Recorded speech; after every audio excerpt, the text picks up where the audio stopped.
Hello दोस्तों, नमस्कार। आज हम प्रतियोगिता दर्पण 2025 के स्मरणीय तथ्यों को देखते हैं। राष्ट्रीय पहला है 18-19 नवंबर 2024 के बीच कहाँ वैश्विक समुद्री सम्मेलन सागर मंथन महान महासागर का संवाद का आयोजन हुआ। ये राष्ट्रीय राजधानी नई दिल्ली में हुआ था। अगला है हाल ही में बांधवगढ़ टाइगर रिजर्व मध्य प्रदेश में मरने वाले 10 हाथियों की विष रिपोर्ट के अनुसार कोदो बाजरा में किस एसिड की मौजूदगी के कारण मृत्यु हुई है। तो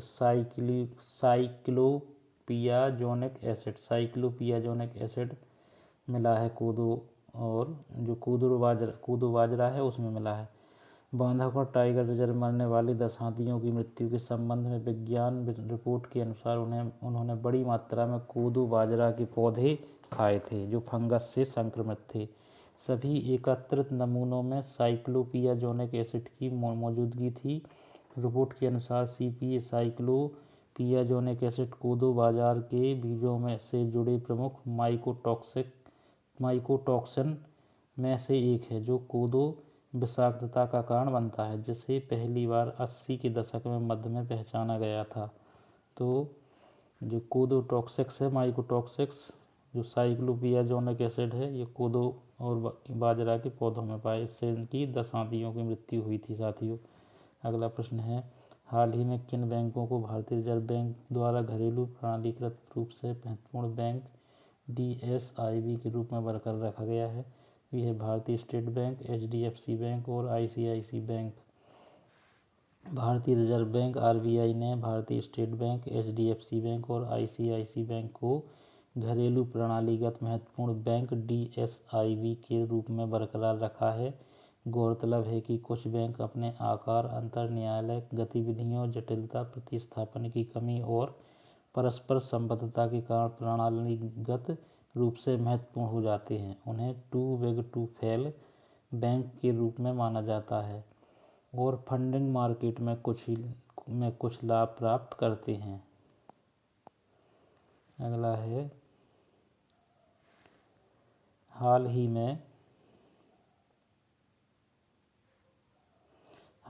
चौथा है हाल ही में किस मंत्रालय द्वारा महामारी से सुरक्षा और तुरंत प्रतिक्रिया के लिए भारत में पशु स्वास्थ्य सुरक्षा सुदृढ़ीकरण पहल का शुभारंभ किया गया। तो ये केंद्रीय मत्स्य पालन, पशुपालन और डेयरी मंत्रालय के द्वारा महामारी से सुरक्षा और त्वरित प्रतिक्रिया के लिए पशु स्वास्थ्य सुरक्षा सुदृढ़ीकरण की पहल शुभारंभ किया गया है। केंद्रीय मत्स्य पालन, पशुपालन, डेयरी मंत्री द्वारा 25 अक्टूबर 2024 को नई दिल्ली में महामारी से सुरक्षा और त्वरित प्रतिक्रिया के लिए भारत में पशु स्वास्थ्य सुरक्षा सुदृढ़ीकरण पहल का शुभारंभ किया गया है। इस परियोजना को 2022 में इंडोनेशियाई अध्यक्षता के तहत G20 देशों द्वारा बनाए गए महामारी कोष द्वारा अनुमोदित किया गया था।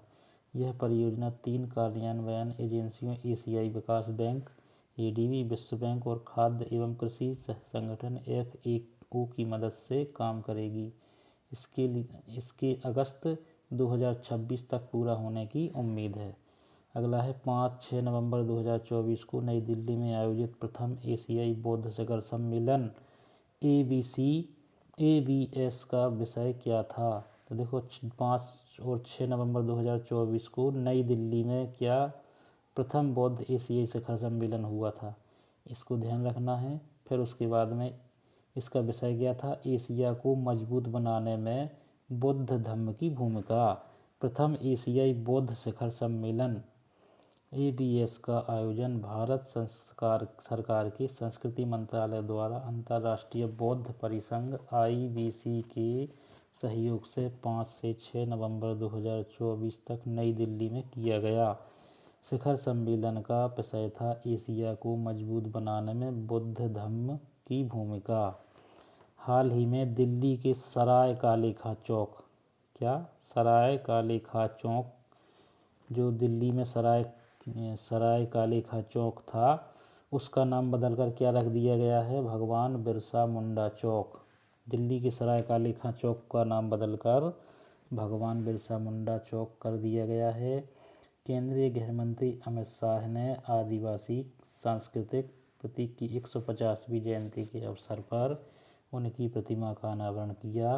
गौरतलब है कि 15 नवंबर 2024 को आदिवासी नेता बिरसा मुंडा की 150वीं जयंती थी, जिसे आदिवासी स्वतंत्रता सेनानियों के योगदान को सम्मानित करने के लिए जनजातीय गौरव दिवस के रूप में मनाया जाता है। अगला है, हाल ही में किस राज्य सरकार ने राज्य के पूर्व मुख्यमंत्री और ओडिया आइकन डॉक्टर हरे कृष्ण महताब की 125वीं जयंती के लिए 1 वर्ष के समारोह की घोषणा की है? तो उड़ीसा सरकार ने की है। उड़ीसा राज्य की सरकार की राज्य के पूर्व मुख्यमंत्री और ओडिया आइकन डॉक्टर हरे कृष्ण महताब की 125वीं जयंती के लिए 1 वर्ष के समारोह की घोषणा की है। वे एक स्वतंत्रता सेनानी, विपुल लेखक और आधुनिक उड़ीसा के निर्माताओं में से एक थे, जिनका जन्म 21 नवंबर 1899 को भद्रक जिले तत्कालीन बालासोर जिला के आगरापाड़ा में हुआ था।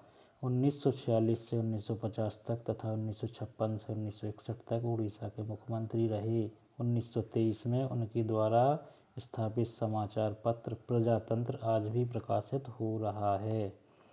अगला है,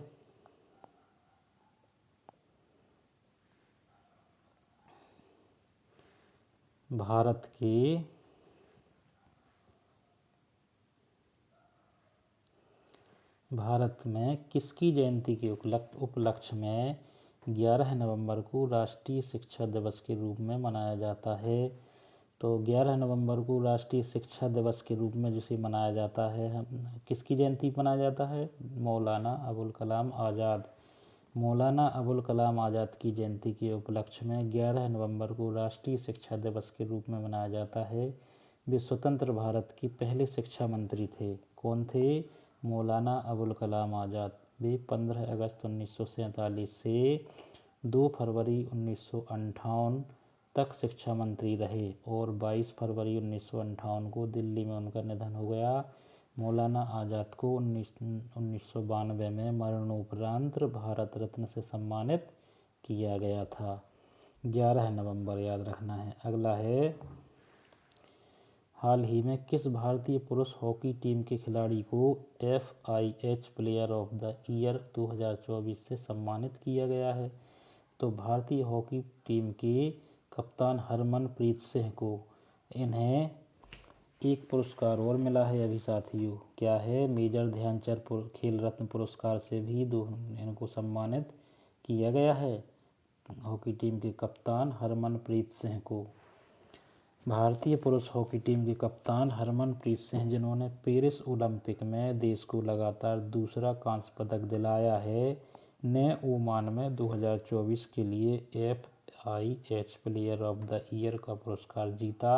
वहीं अपना दूसरा ओलंपिक पदक जीतने के बाद खेल से संन्यास लेने वाले PR श्रीजेश को वर्ष का सर्वश्रेष्ठ गोलकीपर का पुरस्कार मिला है। अगला है, राष्ट्रीय स्वच्छ कार्यक्रम ने 2025-26 तक पार्टिकुलेट मैटर प्रदूषण PM10 में कितने प्रतिशत कटौती का लक्ष्य रखा है? 40%।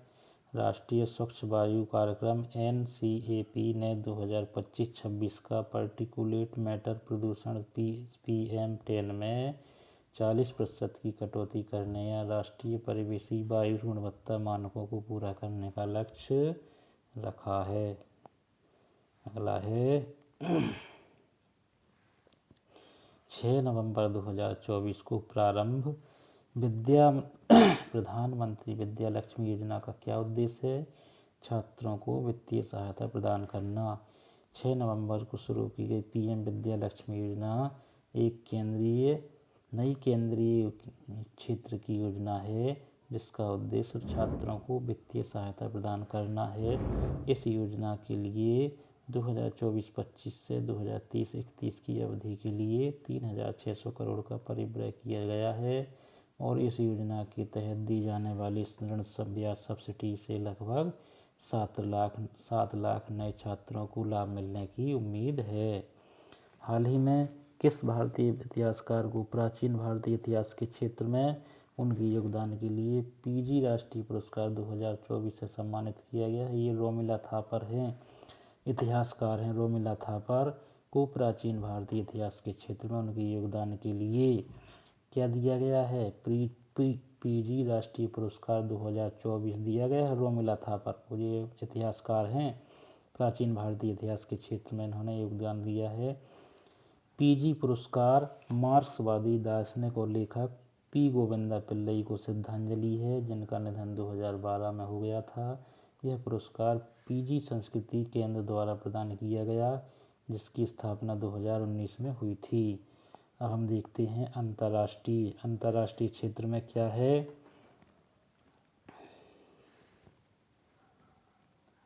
विश्व मधुमेह दिवस कब मनाया जाता है? 14 नवंबर पर।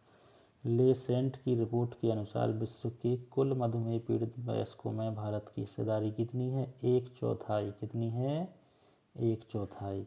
विश्व मधुमेह दिवस 14 नवंबर पर लेसेंट की रिपोर्ट के अनुसार दुनिया भर में मधुमेह से पीड़ित वयस्कों में से 1/4 भारत में है। रिपोर्ट के अनुसार विश्व भर में कुल मधुमेह पीड़ित की संख्या 828 मिलियन है, जिसमें अकेले भारत में यह 212 मिलियन है।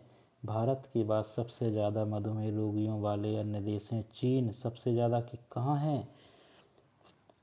विश्व भर में मधुमेह पीड़ित 828, अकेले भारत में कितने हैं? 212 मिलियन। तो 1/4 हिस्सा है इंडिया का। अन्य देश हैं चीन 148 million, America 42 million, Pakistan 36 million, Indonesia 25 million और ब्राज़ील 22 मिलियन।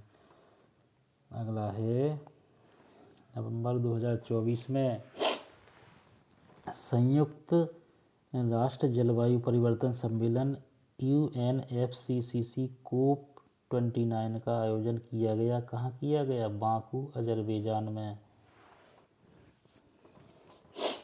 नवंबर 2024 में संयुक्त राष्ट्र जलवायु परिवर्तन सम्मेलन COP29 बाकू अजरबैजान की बाकू में आयोजित किया गया। गौरतलब है कि COP या पार्टियों का सम्मेलन जलवायु परिवर्तन पर संयुक्त राष्ट्र फ्रेमवर्क कन्वेंशन के सदस्यों की वार्षिक बैठक है।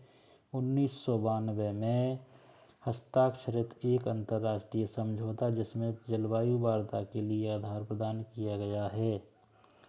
तो संयुक्त राष्ट्र जलवायु परिवर्तन सम्मेलन COP29 कहाँ आयोजित किया है? बाकू अजरबैजान में आयोजित किया गया। अगला है हाल ही में अत्यधिक चर्चा में रही जापानी अंतरिक्ष यान लिग्नोसैट की प्रमुख विशेषता क्या है? विश्व का पहला लकड़ी पैनल वाला उपग्रह। जापानी अंतरिक्ष यान लिग्नोसैट, याद रखना है लिग्नोसैट, विश्व का पहला लकड़ी पैनल वाला उपग्रह 5 नवंबर 2024 को अंतरिक्ष में प्रक्षेपित किया गया। इसे क्योटो यूनिवर्सिटी और होम बिल्डर सुमितोमो फॉरेस्ट्री ने विकसित किया है। लिग्नोसैट की प्रत्येक तरफ की लंबाई केवल 4 इंच 10 सेंटीमीटर तथा इसका वजन 900 ग्राम है।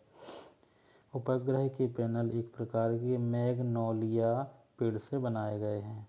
अगला है हाल ही में किस देश द्वारा प्रतिभाशाली प्रारंभिक पेशेवरों के लिए गतिशीलता व्यवस्था योजना मैट्स शुभारंभ किया है? ऑस्ट्रेलिया द्वारा। अगला है 20 नवंबर 2024 को जारी किए गए जलवायु परिवर्तन प्रदर्शन सूचकांक में भारत की रैंक क्या है? 10वीं रैंक। तो जलवायु परिवर्तन प्रदर्शन सूचकांक भारत की जलवायु कितनी है? 10वीं। जलवायु परिवर्तन प्रदर्शन सूचकांक 2025 में German watch, new climate institute और क्लाइमेट एक्शन नेटवर्क द्वारा जारी किया गया। इसमें भारत की 10वीं रैंक रही।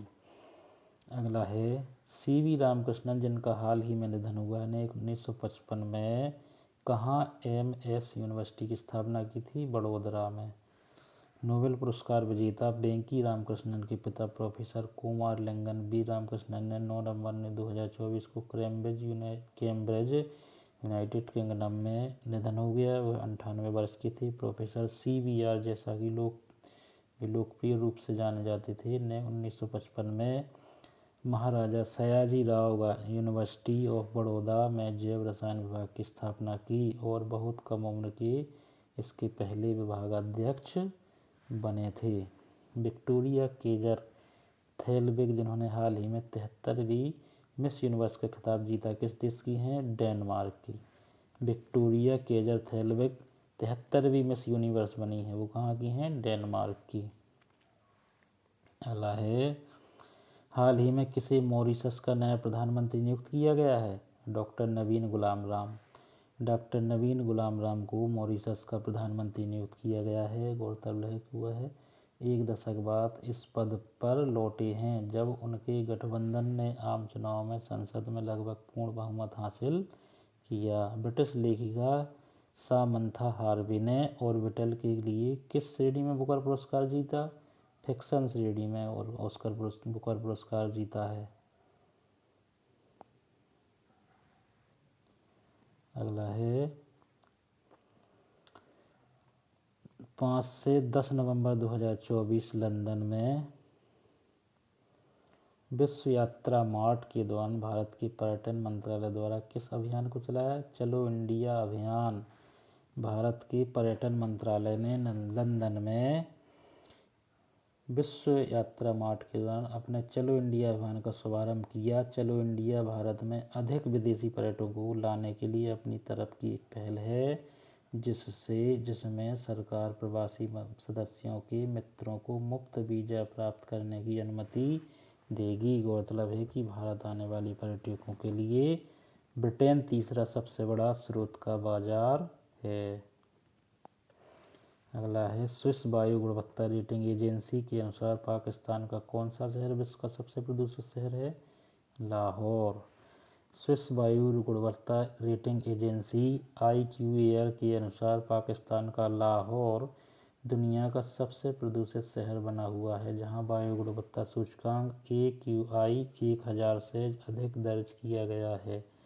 अगला है, संयुक्त राष्ट्र जलवायु वार्ता में जारी एक नए डेटा के अनुसार ग्रीन हाउस गैस उत्सर्जन के मामले में विश्व का शीर्ष शहर कौन सा है? शंघाई, चीन।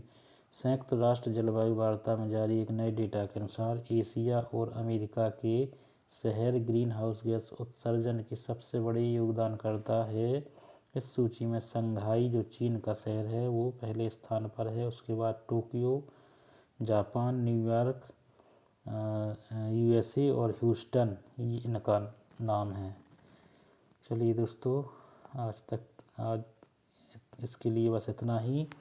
कल की वीडियो हम देखेंगे क्वाड सम्मेलन, शिखर सम्मेलन तथा भारत संक्षिप्त। जो क्वाड के 4 जो शहर जिन राष्ट्र हैं, जो क्वाड में, जैसे अमेरिका है, जापान है, ऑस्ट्रेलिया, भारत, ये क्वाड देश हैं साथियों।